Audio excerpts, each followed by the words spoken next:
Kita hitung mundur. 3, 2, 1. Ya.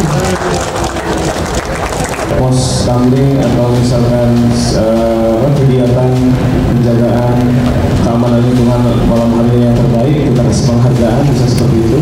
Saya Wali Kota Tasikmalaya dengan ini secara resmi melantik saudara-saudara bahwa saya akan menjaga integritas, tidak menyalahgunakan kewenangan. Perjalanan politik Fiman Alfariji Ramadan tidak pernah sepi dari suara-suara sumbang. Sejak maju dalam Pileg 2024 hingga tarung di Pilkada Serentak 2024, ia tidak lepas dari isu politik uang. Saat berebut kursi DPRD Jawa Barat, Fiman dituding berada dalam gerbong pemain politik tusuk sate. Begitupun ketika maju sebagai calon wali kota Tasikmalaya. Tuduhan bermain politik uang berhembus kencang seiring bocornya sebuah file bertitel penanggung jawab Booster for Wali Kota Tasikmalaya. Dalam file itu tertera struktur tim lengkap dengan teritorial garapan yang menyasar TPS di tiap RT RW, plus eksekutor, koordinator lapangan, dan penanggung jawab. Dibantu para agen, mereka mendatangi, mendata, hingga mengumpulkan KTP pemilih untuk dibeli dengan harga Rp100.000 hingga Rp200.000. Kendati dihantam isu bermain dengan cara haram itu, Fiman memenangi pilkada dan dilantik pada 20 Februari 2025. Namun, sejak menjadi orang nomor 1 di Pemkot Tasikmalaya, ia dinilai lamban dalam bekerja. Alih-alih masif melakukan akselerasi untuk menuntaskan persoalan-persoalan fundamental, Fiman dinilai asik mendatangi satu acara ke acara lain. Lantaran itu, sejumlah elemen masyarakat memberinya julukan sebagai wali kota seremonial. Menanggapi julukan wali kota seremonial, Fiman mengatakan bahwa hal itu bagian dari caranya berkomunikasi dengan masyarakat. Saya rasa wali kota kan harus menyapa masyarakat juga, harus dekat dengan masyarakat juga. Ya, seremonial juga itu merupakan salah satu kita menyapa masyarakat, salah satu kita membangun komunikasi dan silaturahmi. Tapi di samping itu juga saya rasa tadi akselerasi program-program yang ada di Kota Tasikmalaya kita lakukan juga. Gitu. Ada beberapa hal yang memang sudah kami lakukan di saat ini.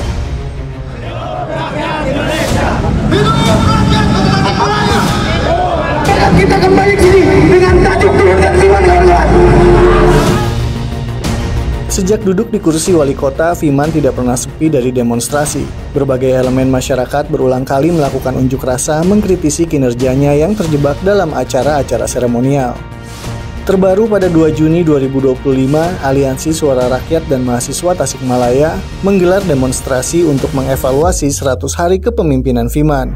Mereka memberi nilai 0 pada kinerja politikus Partai Gerindra itu, lantaran gagal menunaikan janji-janji politik di masa krusial sebagai orang nomor 1 di Pemkot Tasikmalaya. Unjuk rasa yang dilakukan mahasiswa dari berbagai kampus ini menyuarakan 6 tuntutan. Di antaranya mendesak Pemkot Tasikmalaya untuk segera merealisasikan secara nyata 4 program prioritas yang telah dijanjikan selama masa kampanye, dan mendorong pemerintah untuk menetapkan kebijakan strategis dalam pengelolaan sampah. Selain itu, massa pun mendesak ketegasan pemerintah dalam menegakkan peraturan dan memberikan sanksi tegas terhadap pelaku pembangunan ilegal di bantaran sungai, serta menuntut pemerintah melakukan optimalisasi terhadap seluruh sektor penyumbang pendapatan asli daerah. Sebelumnya pada 21 Mei 2025, Himpunan Mahasiswa Islam Cabang Tasikmalaya bersuara lantang mengkritisi kinerja Fiman yang dinilai tidak becus menjadi wali kota, sehingga layak diberi rapor merah. Dalam aksinya itu, massa memasang spanduk besar berbentuk rapor dengan mencantumkan 9 program unggulan Fiman, seperti pengentasan kemiskinan, Tasik Pintar, perbaikan ekonomi kewilayahan, pengelolaan TPA Ciangir, penanganan banjir, program Hafiz di tiap kelurahan, hingga kualitas pelayanan publik. Pada semua program itu, mahasiswa memberi nilai E alias tidak lulus. Sedangkan 2 poin lain, yakni kegiatan seremonial dan kebijakan yang menguntungkan oligarki, mendapat nilai A. Ditanya gebrakan apa saja yang sudah dilakukan dalam 100 hari kerja, Fiman hanya bisa menyebut 3 poin, yakni penanganan sampah, isbat nikah, dan 1 hafid 1 kelurahan yang sedang dalam progres. Ya beberapa hal seperti kita concern ke sampahan, ada kontainer, pengadaan kontainer dan juga dump truck gitu. Memang mungkin itu paling besar pengadaannya daripada periode sebelumnya. Kemudian juga ada isbat nikah, kita menjadi fasilitator dan juga memastikan bahwa dokumen-dokumen legal pernikahan dan keluarga menjadi diterima oleh masyarakat.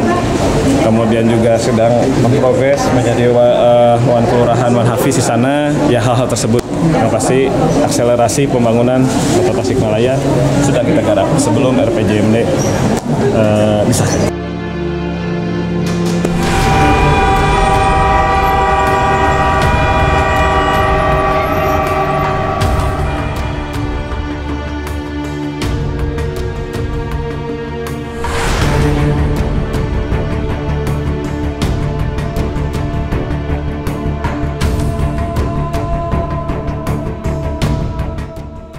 Terkait pengadaan fasilitas pengelolaan sampah yang diklaim terbesar dibanding periode sebelumnya, langkah itu diambil setelah Fiman menolak pengadaan mobil dinas dan mengalihkannya untuk belanja barang yang lain. Uang sebanyak 3,6 miliar rupiah yang semula untuk membeli mobil dinas wali kota dan wakil wali kota dibelanjakan pada 3 dump truck, 30 unit kontainer, dan 85 tempat sampah tambahan. Fiman mengatakan hal itu dilakukan untuk menghadirkan solusi konkret dalam mengatasi persoalan lingkungan. Namun tak lama setelah Fiman menolak pengadaan mobil dinas wali kota, muncul kabar sumbang yang menyeret istrinya, Elvira Kamaro. Ia dikabarkan mendapatkan mobil dinas baru seharga ratusan juta rupiah. Pemkot Tasikmalaya menggelontorkan uang senilai 2,2 miliar rupiah untuk membeli mobil dinas jenis All New Kijang Innovagenix tahun 2025 yang diperuntukkan bagi istri wali kota, istri wakil wali kota, dan sekretaris daerah. Sekretaris Daerah Kota Tasikmalaya Asep Goparullah mengatakan mobil baru yang harga satu unitnya berkisar antara 470 juta hingga 620 juta rupiah itu bukan diperuntukkan bagi istri kepala daerah, tapi demi mendukung kebutuhan kelembagaan di lingkungan sekretariat daerah. Menurutnya, kendaraan dinas tersebut akan dimanfaatkan untuk menunjang kegiatan-kegiatan resmi pemerintah, termasuk aktivitas organisasi pendukung, seperti Dharma Wanita Persatuan dan tim penggerak pemberdayaan dan kesejahteraan keluarga.